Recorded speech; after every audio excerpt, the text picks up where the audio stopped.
welcome back to League of Friends, everybody. We have such an exciting match here today. This entire playoff race has been oh so close, and today, if Weekend Warriors can pull out a win, they will qualify. But we have to see if they will lose today. There's a lot of weird scenarios that can go on here if Weekend Warriors lose.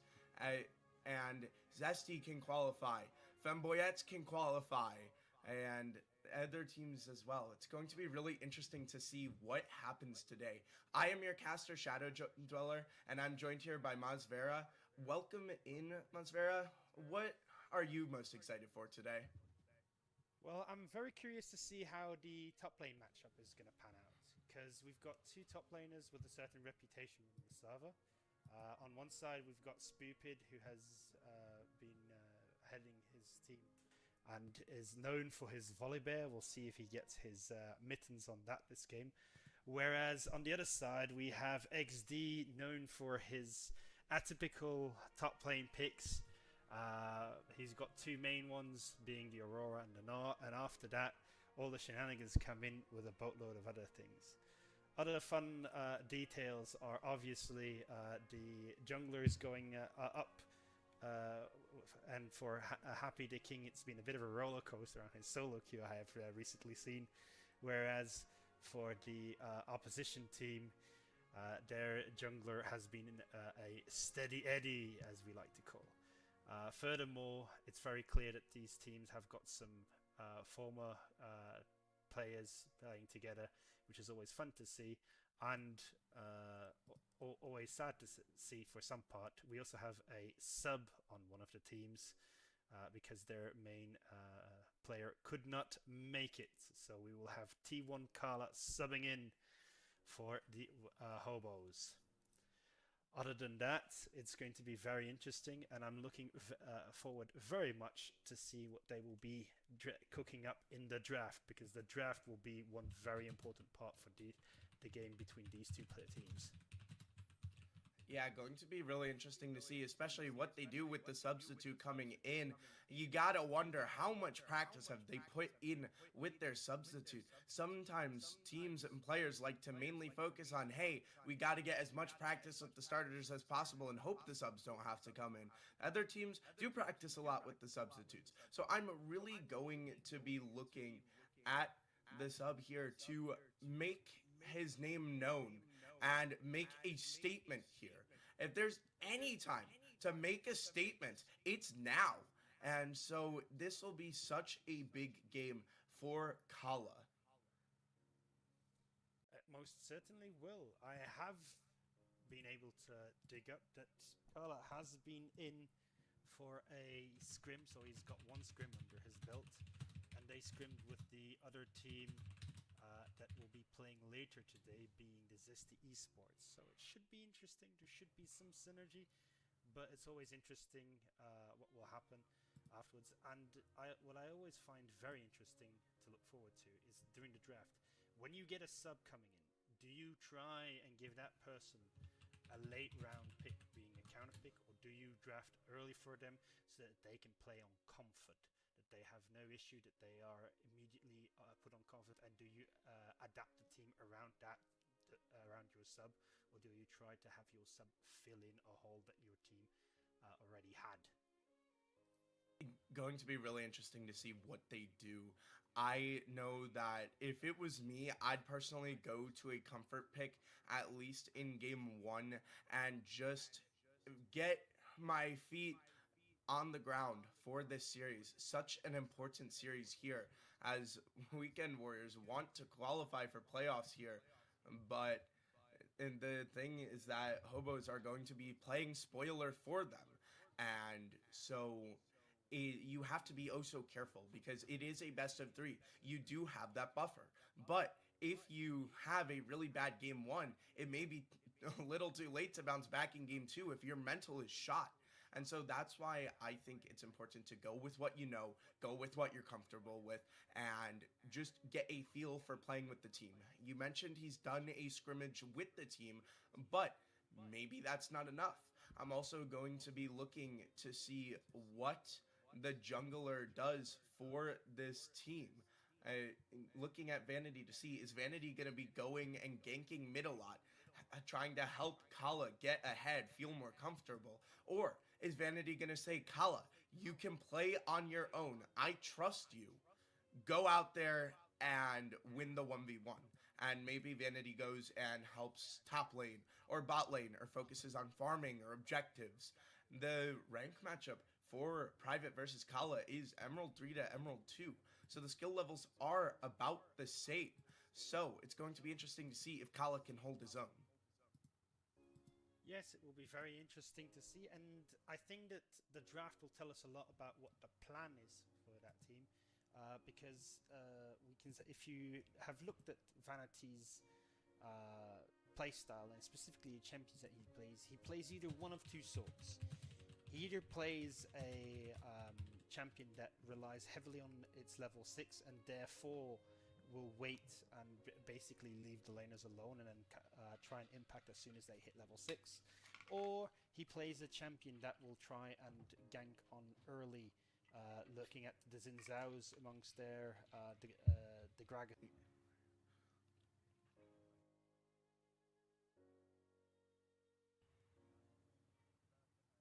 I forget.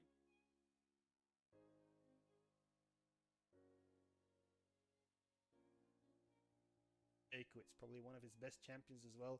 So the big question will be, will he get through the the ban phase, or and have they got something prepared for it, or are they going to shy away from it, because that does require, especially in a team fight, some team setup as well, which might not be on par considering that you have that sub in the mid lane. And then after that, I think that we have to look at the bot lanes. Don't you agree? I agree. The ADC is so important. Also, looking at the supports and what they can do on their roam timers. Some ADs or some supports, excuse me, like to roam a lot. Others prefer to stay with their ADC. It's going to be interesting to see, especially with one of the two noticeable rank gaps being in the bot lane. Master Uguay coming in at Platinum 1 and Lyris coming in at Emerald 2. So I wonder what those roams will look like and if they will find successful roams. And also, obviously, the vision, so important. When you control the vision game, you control a good portion of the map and you understand what's going on. It will stop Vanity and Happy the King from walking around and freely going for ganks. And so I'm really going to look at these supports to see what they can do. Yes, I totally agree. And the thing that I always look forward to is when somebody has made a recent role swap. On the team of the Warriors, you've got two of those. First off, you've got Happy the King, who was an AD carry for quite a while and has swapped back into the jungle. So that's the first one. But the second one, and the one who I've got my eye on specifically, is Master Uguay. Master Uguay, 2 seasons ago, used to be a mid laner exclusive player. Being he had that one champion that was undeniably good, and if he got his hands on that, he was an absolute terror. After that, it kind of fell off a bit. So he had his Vladimir, his Orianna, and then he also had Malzar. He has now transitioned into support, which is very, very interesting. And he's been doing that for a little while. And he's mainly been opting towards his Thresh, but he's also got other picks, which have somewhat caught my eye in the form of the Amumu that he has pulled out already once before, and other than that, he has got a boatload of other champions as well. He has been putting down his Orianna as a support, which could be interesting. So I'm kind of looking forward to seeing what will happen there, because this should be an interesting pick. Yeah, real quick, in the stream is not getting to look at the draft, but we're getting a look at it. Shaco has come out for the side of Nameless Hobos, along with being paired. I'm seeing a lot of kind of blow-up champs from Nameless Hobos in Azir, Zed, Shaco. There's going to be so much misdirection and so much blow-up potential for the side of Nameless Hobos. Over for Weekend Warriors, it's an Ashe, a Lee Sin, and a Vladimir. Vladimir can be so hard to kill, but what I'm concerned about is this Ashe. Ashe does not have a lot of mobility outside of Flash. How are you going to get away from the shenanigans of Zed and Shaco and Azir? They're going to be diving onto this Ashe in team fights, and what can you do to stop them? And rounding out the draft will be a Kled and a Nami for Weekend Warriors, and for the side of Nameless Hobos, a Hecarim and a Pike. Gonna be really interesting to see what happens here. For me, what is really interesting is the Nameless Hobos, their team comp, because right now the only champions I have a vague idea of where they're going is the Shaco, and after that there can be a shenanigan and the Pike, and after that there can be a shenanigan of multiple options. I am assuming that it's going to be a Hecarim top, a Shaco jungle, a Zed mid, and a Azir and the bot lane together with the Pike, but this could go anyway. There is no clear way on how these champions will go. However, Weekend Warriors has drafted a more traditional style of team, which makes it rather easy for their initiation. They have two very clear go buttons, being the Kled ult and the Ashe ult, and after that they have drafted a lot more follow-up with playmaking from the jungler, Nami for interruptions, heals and speeds up, and in the middle of all that chaos there's going to be a Vladimir dishing out a fair amount of damage. So I like very much the idea of the Weekend Warriors. The Hobos, I'm very curious to see how this is going to work out. There is a lot of potential there, but the one downside when you bring in a comp that has no clearly defined roles is how do you execute on it? Because the execution is also very, very important. This is going to be where we will see how well prepared they are and to work as and how well they will work in a team, because this comp is spicy, but if it falls behind, if the Hobos fall behind, I do have concerns there, because this team could very quickly be out muscled. There is not a very clear tank in between them. There are a couple of bruisers.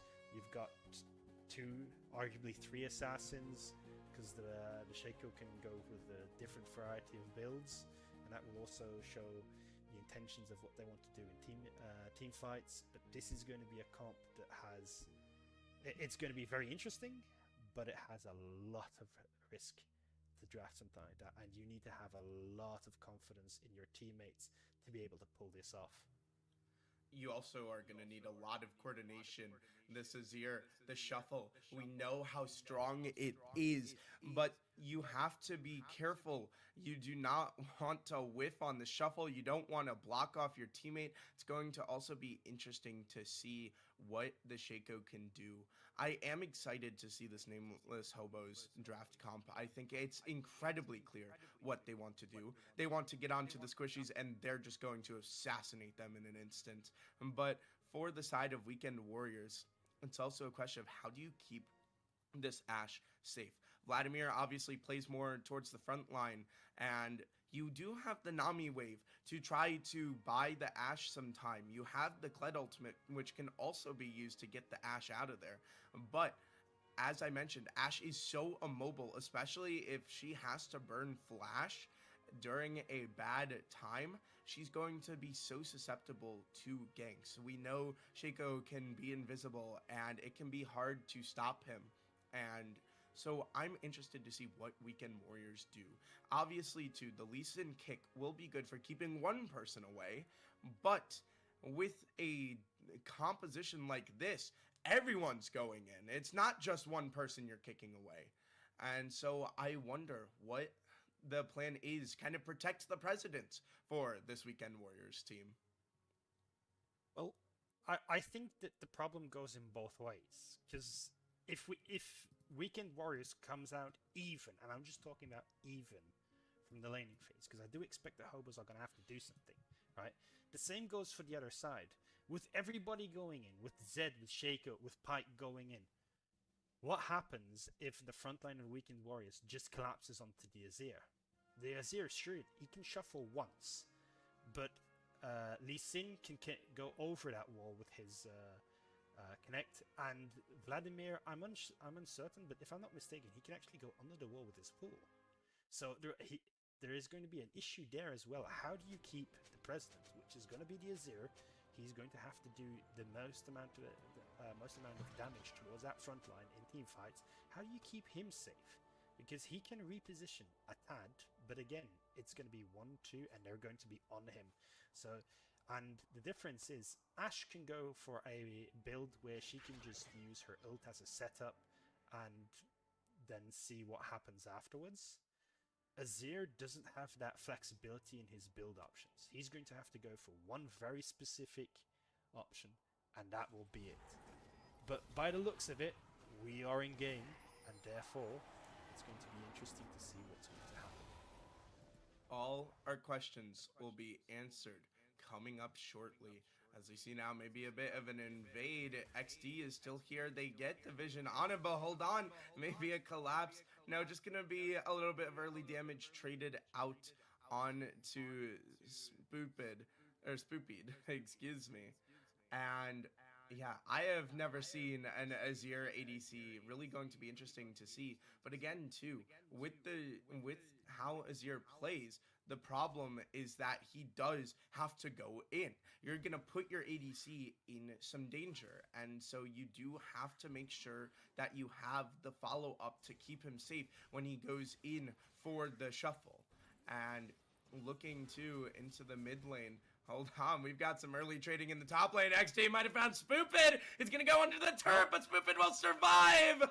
The health comes through, and the ignite was not enough. As over in the bottom lane, Master Uguay in a little bit of danger too, but he should be able to walk out of this one. We see very early on, immediately a 1v1 going, and that's the problem with that. With the Kled, he's so deceptive, and he can kite out really well. And going underneath that turret, I'm not sure that was the good decision.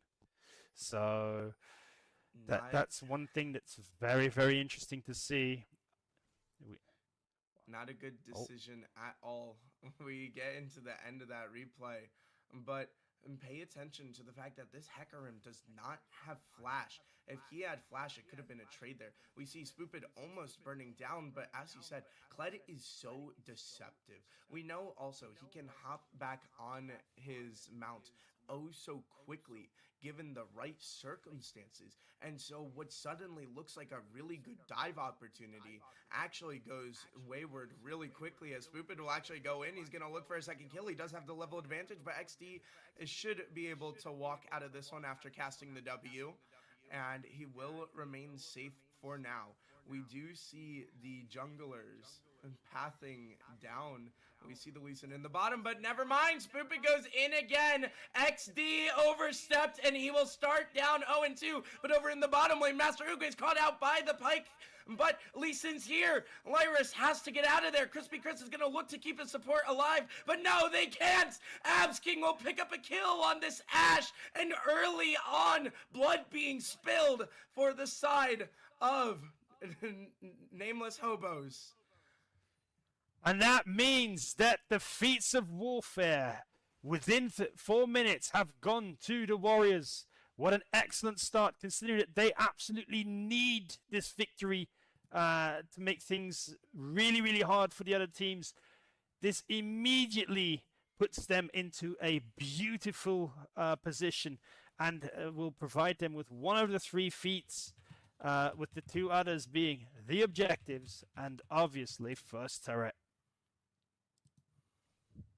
Yeah, it's going to be interesting to see. I always like to see if teams push for first turret or not. Obviously, when you have the chance to go get some turret plates, you wonder if they're going to opt to back or not. As we see in the replay, Uguay just able to get out of there, and Lyris way too far forward. They did not know the Lee Sin was there, and Happy the King with a punish onto him. And now again, XD is going to be caught out in the top side. Vanity may be caught out too. This Kled is going to dismount, but he picks up a double kill. He's 4-0, racking up bodies left and right. Spoopin wants the win. It's very clear Spoopit has come in with a mission for this game. He wants that win very, very badly. He wants, and he is currently willing his team into the playoff spot. It's going to be interesting to see how this will continue. But boy, oh boy, a 4-0 Kled right off the bat. This is so scary. This is definitely scary. Sorry, go ahead. And we see more fighting going. It looks like both teams have decided to throw off the gloves. It's all-out brawls across the map, be it in the top lane, be it in the mid lane, be it in the... I think the only people who haven't lost their sanity completely seems to be the junglers. Hold on, Spoopin's actually in a little bit of danger. The Ignite's going to come through, and XD will get one back. Lyris looking onto this bottom team, and Vanity is there, but the Nami bubble comes through, and they will walk out of this one critically. I would also like to point out that, yes, it is a major lead in the top side, a 1.3k gold lead, but I am not the biggest fan of my leads being on my top laners, because the top laners are usually the ones that are going to be away from the fighting. Now, yes, there is a teleport for the side of Spoopid, and make sure to pay attention to the fact that XD is a Ignite and Ghost. No teleport, no flash. If a team fight goes in and XD's not there, he's not coming around. And so it's going to be really interesting to see, can Spoopid use this teleport advantage to get into the team fights? But again, when your gold lead is on your top side, my problem is there's going to be a lot of fighting or smaller team fights, maybe around Drakes and other objectives, where you will not have your top laner. Most of your gold lead will not be there.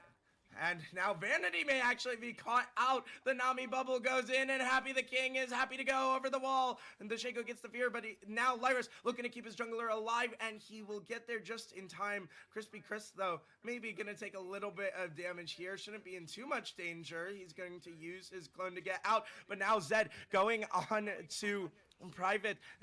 Kaka might have, or Kala, excuse me, might have caught him out, but no, he does not get him. Oh, so close, but so close is not good enough unless you have Vanity sticking around, but no! Vanity will go down. Vladimir's heal, way too powerful, and the failed gank again from Vanity. And this is where I have a slight issue or a concern. If you are a jungler and you are ganking early on, you have to make it work, because if it doesn't work out, there's going to be an issue. We see immediately here a bot fight. The hobos overextended once again, and this time they have to pay the price with sacrificing the support. Other than that, it was incredible to see how things are panning out. But the bigger issue here is right now, the Warriors have such a massive lead. The hobos have tried things out, and they don't seem to all be on the same page, which is slightly worrying. Especially there, you could see the jungler Vanity coming in and Kala not stepping up. If you are going for that fight with such a low HP target, you have to make sure that you're both going for it at the same time. Yeah, definitely. If there was a key to get back into this game, if you are this red side, what do you do to get back into this game? Who are you looking at to step up? Who are you targeting on the side of Warriors? As now suddenly XD is going to be under fire from Spoopin again, but Spoopin will step too far this time. XD uses the ult to get out of there, and the turret will pick up this Kled. And now suddenly this Hecarim is at 2 and 3, making a bit of a comeback in the gold, but it still is a 1,000 gold lead in the lane. Well, that is one of the ways to go for it. Basically, right now,